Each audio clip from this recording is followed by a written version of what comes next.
Samsung Galaxy S23 ഈ സാധനം 2026 വർത്താണോ? നമുക്കൊന്ന് നോക്കി നോക്കാം. 2023 ഇത് റിലീസ് ചെയ്യുന്നത്. ആൻഡ് ഇറങ്ങിയ സമയത്തിൽ നല്ല റേറ്റിംഗ് ആയിരുന്നു. ആൻഡ്രോയിഡിലെ one of the best compact smart phone തന്നെയായിരുന്നു ഈ സാധനം. പക്ഷേ പ്രശ്നം ഇവന്മാർ ഇതിനെ സോഫ്റ്റ്വെയർ അപ്ഡേറ്റ് കൊടുത്ത് പയ്യെ ഇല്ലാതാക്കി. ഇപ്പൊ റീസെന്റ് ആയിട്ട് 1UI 8.5 ചെയ്തവർക്കൊക്കെ പച്ച വരെ കിട്ടിയെന്നൊക്കെ ന്യൂസ് ഉണ്ട്. ഗ്രീൻ ലൈൻ ഇഷ്യൂന്റെ പേരിൽ ഇത്രയും കൂടുതൽ പേരെടുത്തൊരു ഫോൺ ഉണ്ടെങ്കിൽ അതാണ് ഈ സാധനം. ആദ്യം നമുക്ക് ഇതിന്റെ നെഗറ്റീവ് സൈഡ്സ് എന്തൊക്കെയാ നോക്കാം. ഒന്നാമത്തെ സാധനം ഞാൻ പറഞ്ഞ പോലെ മെജോറിറ്റി യൂസേഴ്സ് എല്ലാം ഫേസ് ചെയ്യുന്ന ഇഷ്യൂ ആണ് ഗ്രീൻ ലൈൻ ഇഷ്യൂ.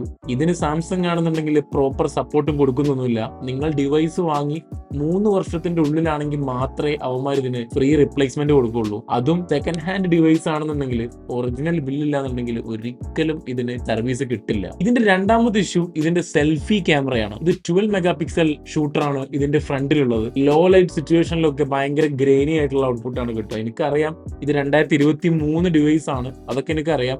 എന്നാലും നമ്മൾ പറയുമ്പോൾ എല്ലാം പറയണല്ലോ, അതുകൊണ്ട് മാത്രം പറയുന്നതാണ്. ആ സമയത്തിൽ ഇത് അടിപൊളിയായിരുന്നു.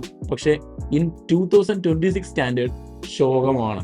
മൂന്നാമത്തെ ഡിസഡ്വാൻറ്റേജ് എന്താന്ന് വെച്ചാൽ ഇതിന്റെ സോഫ്റ്റ്വെയർ അപ്ഡേറ്റ് ആണ്.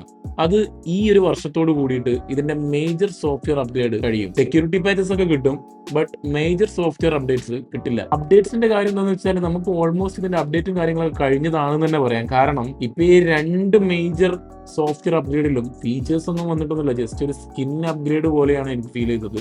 എല്ലാ കമ്പനീസും അങ്ങനെ തന്നെയാണ് അവരുടെ പഴയ ഫ്ലാഗ്ഷിപ്സിനെ ട്രീറ്റ് ചെയ്യുക എന്നുള്ളത് ശരിയായിട്ടുള്ള കാര്യമാണ്. പക്ഷെ ഇവന്മാർക്ക് ആ ക്വിക്ക് ഷെയറിലുള്ള എയർ ഡ്രോപ്പ് സപ്പോർട്ട് ഇതിൽ കൊടുക്കായിരുന്നു എന്ന് എനിക്ക് തോന്നി. ഇതിന്റെ മറ്റൊരു ഡിസഡ്വാൻറ്റേജ് എന്താണെന്ന് വെച്ചിട്ടുണ്ടെങ്കിൽ ഇതിന്റെ ബാറ്ററി ലൈഫ് ആണ്. ഇത് നമുക്ക് ഒരു ദിവസം ഒന്നും ഇതിന്റെ ബാറ്ററി ലൈഫ് നമുക്ക് ലാസ്റ്റ് ചെയ്യില്ല. ആ ഒരു പ്രശ്നം കൂടി ഇതിനുണ്ട്. ഇതൊക്കെയാണ് എനിക്ക് ഇതിന്റെ ഡിസഡ്വാൻറ്റേജ് ആയിട്ട് ഫീൽ ചെയ്തിട്ടുള്ള കാര്യങ്ങൾ. ആൻഡ് ഇതിന്റെ പോസിറ്റീവ് സൈഡ്സ് എന്തൊക്കെയാന്ന് വെച്ചിട്ടുണ്ടെങ്കിൽ ഇതിന്റെ ഈ ഡിസൈൻ ആണ്.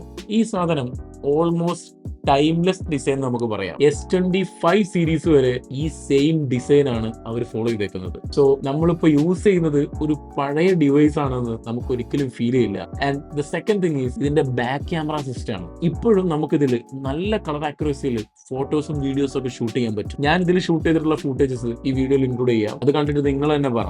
ഇതാണ് ഇതിന്റെ ക്യാമറ ഔട്ട്പുട്ട് വരുന്നത്. ഇപ്പം നമ്മൾ ഷൂട്ട് ചെയ്യുന്നത് 4K 60 FPS നമുക്കിതിൽ 8K 30 FPS വരെ പോകാൻ പറ്റും. അത്യാവശ്യം കളേഴ്സൊക്കെ നാച്ചുറലാണ്, അത്യാവശ്യം ഓവർ കോൺട്രാസ്റ്റി ഒന്നുമില്ല. ഇതാണ് ഇതിൻ്റെ ഫ്രണ്ട് ക്യാമറയുടെ ഔട്ട്പുട്ട് വരുന്നത്. ഇതിൽ നമുക്ക് 4K 60 FPS വരെ പോകാൻ പറ്റും. കണ്ടോ, നല്ല ലൈറ്റുള്ള സമയങ്ങളിൽ ഓക്കേഷാണ് ഇതിൻ്റെ ഫ്രണ്ട് ക്യാമറ ഔട്ട്പുട്ട് വരുന്നത്.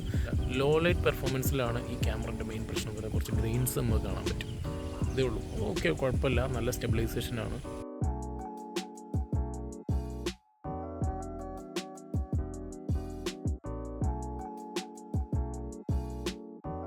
50 മെഗാ പിക്സലിന്റെ മെയിൻ സെൻസറും പിന്നെ ഒരു 12 മെഗാ പിക്സൽ അൾട്രാ വൈഡും പിന്നെ ഒരു 10 മെഗാ പിക്സൽ ടെലിഫോട്ടോ ലെൻസും, ഈ 3 ഇതിന്റെ ക്യാമറ സിസ്റ്റത്തിൽ വരുന്നത്. ഫ്രണ്ട് ക്യാമറ 12 മെഗാ പിക്സൽ ആണ്, ഞാൻ നേരത്തെ പറഞ്ഞു. പിന്നെ ഇതിന്റെ അഡ്വാൻറ്റേജ് ഇതിന്റെ ഡിസ്പ്ലേ ആണ്. ഡൈനാമിക് അമോലെഡ് ആണ് ഇതിൽ യൂസ് ചെയ്തേക്കുന്നത്. ഏകദേശം ഒരു 1750 നിറ്റ്സോളൊക്കെ പീക്ക് ബ്രൈറ്റ്നസ് കിട്ടുന്ന ഡിസ്പ്ലേ ആണ്. സോ ഇന്നത്തെ കാലത്തിലും നല്ല ബ്രൈറ്റ് ആയിട്ടുള്ള ഡിസ്പ്ലേ തന്നെയാണ്. നമുക്ക് ഒരിക്കലും ഔട്ട്ഡോർ യൂസിലാണെന്നുണ്ടെങ്കിലും തീരെ ഡിമ്മർ ആയിട്ട് നമുക്ക് ഒരിക്കലും ഫീൽ ചെയ്യില്ല. പിന്നുള്ള പ്രധാന കാര്യം ഇതിന്റെ ചിപ്സെറ്റ് ആണ്. സൂപ്പർ പവർഫുൾ ആയിട്ടുള്ള ഒരു കിഡിലൻ ചിപ്സെറ്റ് ആണ് ഇതിന്റെ ഉള്ളിലുള്ളത്. Snapdragon 8 Gen 2. ഈ ചിപ്സെറ്റ് വളരെ ഒപ്റ്റിമൈസ്ഡ് ആണ്. ഇതിന്റെ ഗീക്ക് ബെഞ്ച് സ്കോർസ് ഞാൻ ഇവിടെ കൊടുക്കാം.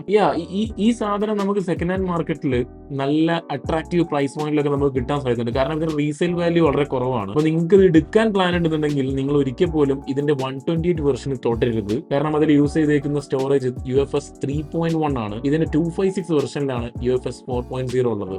അത് പ്രിഫർ ചെയ്യുക. ആൻഡ് ഇതിന്റെ ഒറിജിനൽ ബില്ലും കാര്യങ്ങളും എന്തായാലും നിങ്ങൾ പർച്ചേസ് ചെയ്യുമ്പോൾ ചോദിച്ച് മേടിക്കുക. അല്ലാന്നുണ്ടെങ്കിൽ ഈ ഫോൺ എടുക്കരുത്. കാരണം ഇതിന് ഗ്രീൻ ലൈൻ ഇഷ്യൂ എന്നുണ്ടെങ്കിൽ അവർ ആദ്യം ചോദിക്കുക ഇതിന്റെ ഒറിജിനൽ ബില്ലാണ്. അതില്ലാന്നുണ്ടെങ്കിൽ അവന്മാര് മൈൻഡ് ചെയ്യില്ല. അപ്പൊ പിന്നെ നമുക്ക് അടുത്ത വീഡിയോയിൽ കാണാം.